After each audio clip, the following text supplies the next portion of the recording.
সিলেটে বিপুল ভারতীয় গবাদি পশু আটক, চোরাকারবারিদের হামলায় বিজিবির সদস্য আহত। সিলেট ব্যাটালিয়ন ৪৮ বিজিবি এর বিশেষ অভিযানে সুনামগঞ্জের ছাতক উপজেলার সীমান্তবর্তী এলাকায় বিপুল পরিমাণ ভারতীয় গরু ও মহিষ আটক করা হয়েছে। গত ৫ ও ৬ আগস্ট ২০২৫ তারিখে গোপন সংবাদের ভিত্তিতে ছাতক উপজেলার বাংলাবাজার লাফার্জ ও উতমা বিওপি সংলগ্ন এলাকায় পৃথক দুটি অভিযান চালানো হয়। বিজিবি সূত্র জানায়, এই অভিযানে মোট সিজারকৃত গবাদি পশুর বাজার মূল্য আনুমানিক ২ কোটি টাকা। অভিযান চলাকালে একটি সংঘবদ্ধ চোরাকারবারি দল বিজিবির টহল দলের উপর অতর্কিত হামলা চালায়। এতে এক বিজিবি সদস্য আহত হন। হামলার পরপরই র্যাব, পুলিশ ও বিজিবির যৌথ অভিযানে চোরাকারবারি দলের একজন সদস্যকে ঘটনাস্থল থেকে আটক করা হয়।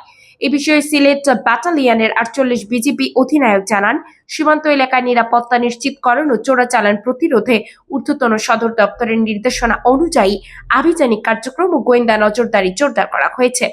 এরই ধারাবাহিকতায় এই সফল অভিযান পরিচালনা করা হয়। বিজিবির পক্ষ থেকে সীমান্ত অঞ্চলে নিয়মিত অভিযান অব্যাহত রাখার কথাও জানানো হয়েছে। তথ্যচিত্র প্রতিবেদক নিজস্ব প্রতিনিধি আতিয়া ফিফা, বাংলাদেশ নিউজ টুডে।